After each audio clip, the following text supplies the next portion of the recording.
स्वागत है सभी का धरनी आईएएस के यूट्यूब चैनल पर।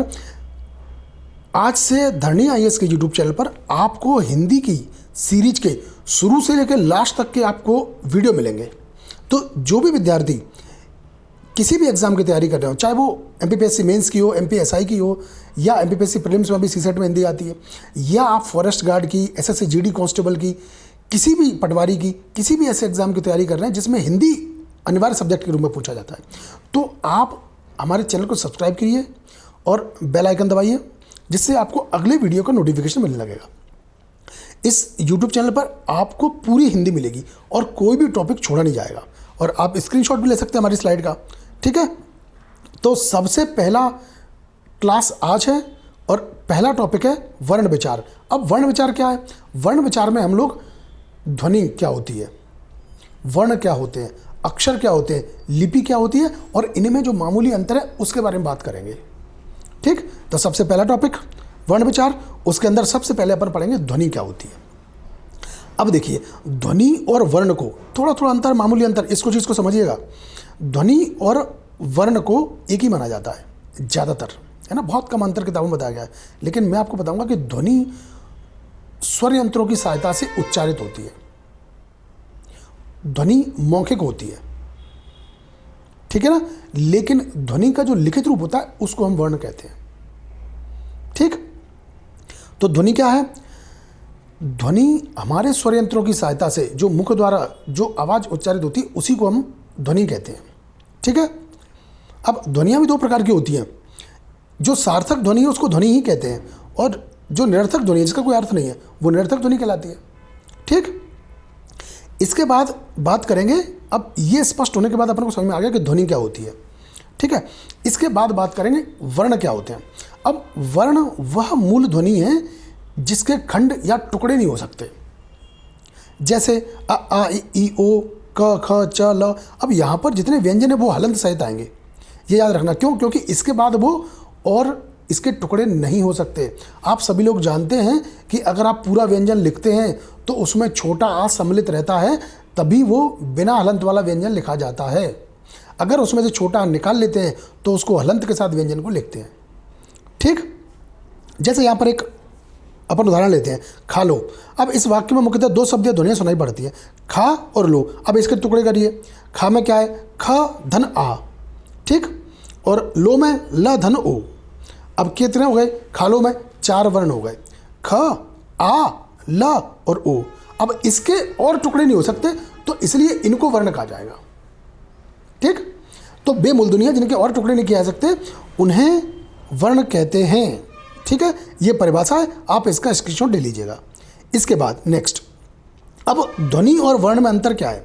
ध्वनि मुंह द्वारा उच्चारित होती है और कान द्वारा सुनी जाती है, जबकि वर्ण किसी संकेत द्वारा हाथ से लिखा जाता है या किसी यंत्र द्वारा छापा जाता है, जैसे कंप्यूटर, लैपटॉप, इसमें अपन लिखते हैं कि नहीं वर्ण, ठीक है, उसमें तो हाथ नहीं लगाते, ठीक है। तो इसको याद रखना है।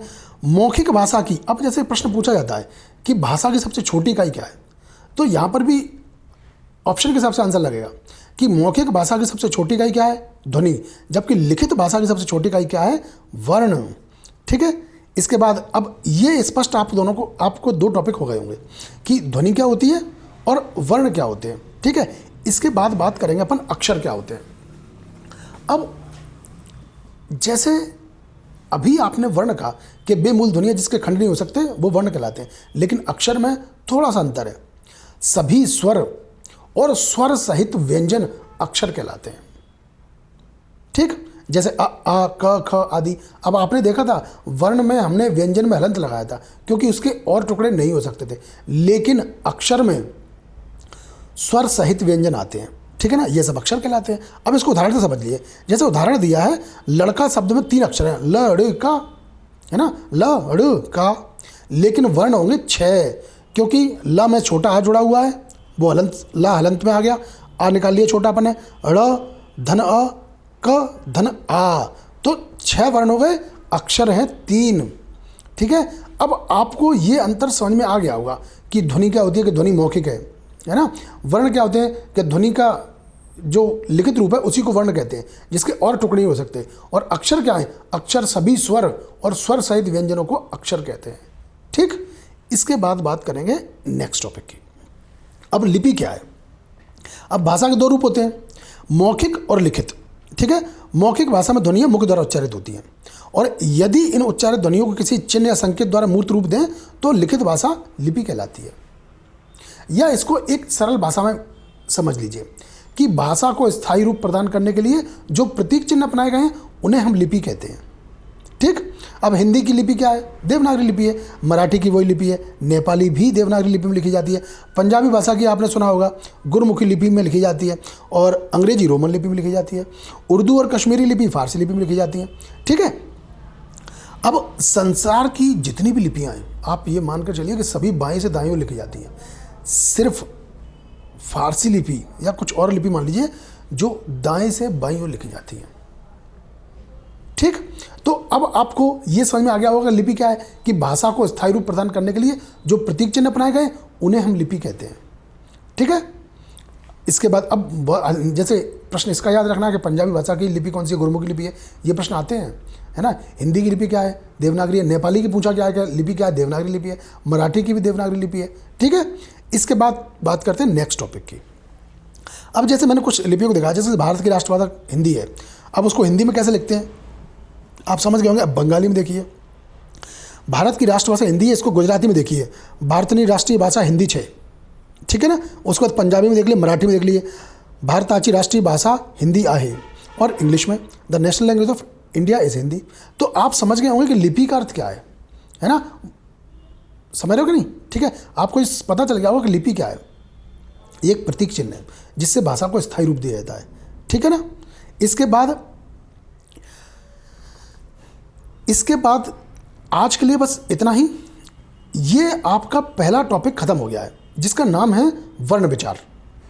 ठीक है, जिसमें हमने क्या पढ़ा? ध्वनि पढ़ा, वर्ण पढ़ा, अक्षर पढ़ा और लिपि पढ़ा, और आपको मैंने इसमें अंतर भी बता दिया कि इनमें अंतर क्या है ना। ध्वनि मौखिक है, वर्ण ध्वनि का ही लिखित रूप है, अक्षर में स्वर और स्वर सहित व्यंजन आते हैं, और लिपि भाषा को स्थायी रूप प्रदान करने के लिए जो प्रतीक चिन्ह बनाए गए उन्हें लिपि कहते हैं।